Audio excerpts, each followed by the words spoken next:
अभयचरणारविंद भक्तिवेदांत स्वामी प्रभुपाद 1 सितंबर 1896 14 नवंबर 1977, जिन्हें स्वामी श्रील भक्तिवेदांत प्रभुपाद के नाम से भी जाना जाता है, 20वीं सदी के एक प्रसिद्ध गौड़ीय वैष्णव गुरु तथा धर्म प्रचारक थे।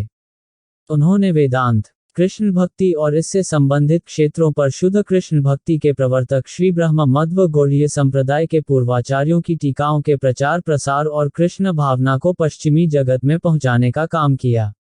ये भक्ति सिद्धांत ठाकुर सरस्वती के शिष्य थे, जिन्होंने इनको अंग्रेजी भाषा के माध्यम से वैदिक ज्ञान के प्रसार के लिए प्रेरित और उत्साहित किया। इन्होंने इस्कॉन की स्थापना की और कई वैष्णव धार्मिक ग्रंथों का प्रकाशन और संपादन स्वयं किया।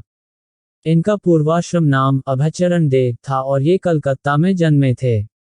सन 1922 में कलकत्ता में अपने गुरुदेव श्री भक्ति सिद्धांत सरस्वती ठाकुर से मिलने के बाद उन्होंने श्रीमद् भगवद गीता पर एक टिप्पणी लिखी, गौड़ीय मठ के कार्य में सहयोग दिया तथा 1944 में बिना किसी की सहायता के एक अंग्रेजी आरंभ की, जिसके संपादन, टंकन और परिशोधन यानी प्रूफ रीडिंग का काम स्वयं किया। निःशुल्क प्रतियां बेचकर भी इसके प्रकाशन का जारी रखा। सन 1947 में गौड़ीय वैष्णव समाज ने इन्हें भक्तिवेदांत की उपाधि से सम्मानित किया, क्योंकि इन्होंने सहज भक्ति के द्वारा वेदांत को सरलता से हृदयगम करने का एक परंपरागत मार्ग पुनः प्रतिस्थापित किया, जो भुलाया जा चुका था। सन 1959 में संन्यास ग्रहण के बाद उन्होंने वृंदावन में श्रीमद् भागवत पुराण का अनेक खंडों में अंग्रेजी में अनुवाद किया। आरंभिक 3 खंड प्रकाशित करने के बाद सन 1965 में अपने गुरुदेव के अनुष्ठान को संपन्न करने वे 70 वर्ष की आयु में बिना धन या किसी सहायता के अमेरिका जाने के लिए निकले, जहां सन 1966 में उन्होंने अंतर्राष्ट्रीय कृष्ण भावनामृत संघ इस्कॉन की स्थापना की।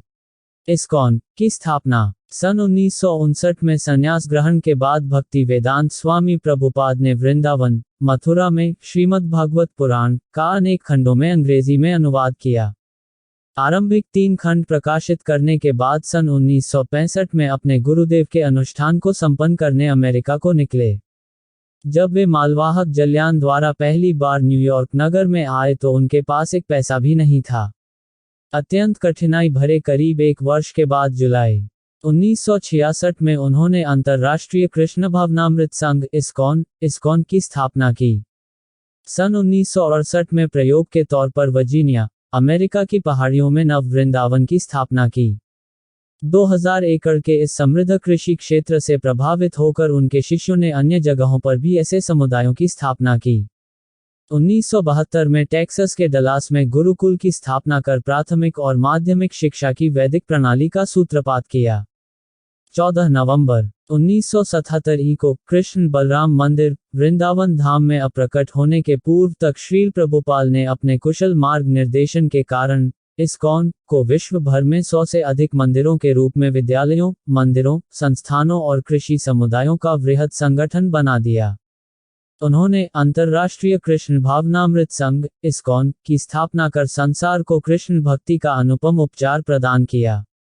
आज विश्व भर में इस्कॉन के 800 से ज्यादा केंद्र, मंदिर, गुरुकुल एवं अस्पताल आदि प्रभुपाद की दूरदर्शिता और अद्वितीय प्रबंधन क्षमता के जीते जागते साक्ष्य हैं। त्याग श्री रूप गौड़िया मठ इलाहाबाद, उत्तर प्रदेश वह जगह थी जहां भक्तिवेदांत जीने के लिए इस्तेमाल किया था। उन्होंने इस इमारत के पुस्तकालय में लिखी और पढ़ाई की थी। यहाँ उन्होंने गौड़ा पत्र पत्रिका को संपादित किया और यह वह जगह है जहाँ उन्होंने मूर्तिकरण भगवान चैतन्य का, जो राधा कृष्ण के देवताओं के बगल में वेदी पर खड़ा है। सितंबर 1959 में उनकी यात्रा के दौरान उन्होंने अभय बाबू के रूप में सफेद में कपड़े पहने इस मठ के दरवाजे में प्रवेश किया। लेकिन भगवा, एक सन्यासी में तैयार रहना होगा। उन्होंने सन्यास नाम स्वामी को प्राप्त किया, शीर्षक स्वामी के साथ भ्रमित होने के लिए नहीं। इस मठ में इलाहाबाद, उत्तर प्रदेश में अभय चरण भक्तिवेदांत ने वैष्णव को अपने मित्र और गॉड ब्रदर भक्ति प्रज्ञाना केशव से प्रतिज्ञा की, वैष्णव को त्याग दिया और इसके बाद उन्होंने अकेले भागवत की पहली पुस्तक के 17 अध्यायों को कवर करने वाले पहले 3 खंडों को प्रकाशित किया। पुराण, एक विस्तृत टिप्पणी के साथ 400 पन्नों के 3 खंडों को भरना। प्रथम खंड का परिचय चैतन्य महाप्रभाव का एक जीवनी स्केच था। उन्होंने भारत छोड़ दिया, जलदूत नामक माल ढुलाई जहाज पर मुफ्त मार्ग प्राप्त करना, उद्देश्य और दुनिया भर के चैतन्य महाप्रभु के संदेश को फैलाने के लिए अपने आध्यात्मिक गुरु की शिक्षा को पूरा करने की आशा के साथ। उनके कब्जे में एक सूटकेस, एक छाता, शुष्क अनाज की आपूर्ति, लगभग $8 मूल्य भारतीय मुद्रा और किताबों के कई बक्से थे। ग्रंथों की प्रामाणिकता। श्रील प्रभुपाद के ग्रंथों की प्रामाणिकता, गहराई और उनमें झलकता उनका अध्ययन अत्यंत मान्य है। कृष्ण को सृष्टि के सर्वैसेवा के रूप में स्थापित करना और अनुयायियों के मुख पर हरे राम राम राम हरे हरे, हरे कृष्ण कृष्ण कृष्ण हरे हरे का उच्चारण सदैव रखने की प्रथा इनके द्वारा स्थापित हुई। 1985 में श्रील प्रभुपाद ने गृहस्थ जीवन से अवकाश लिया और फिर वानप्रस्थ जीवन व्यतीत करने लगे, जिससे वे अपने अध्ययन और लेखन के लिए अधिक समय दे सके। वे वृंदावन धाम आकर बड़ी ही सात्विक परिस्थितियों में मध्यकालीन ऐतिहासिक श्री राधा दामोदर मंदिर में रहे। वहां वे अनेक वर्षों तक गंभीर अध्ययन एवं लेखन में संलग्न रहे। 1959 में उन्होंने संन्यास ग्रहण कर लिया था।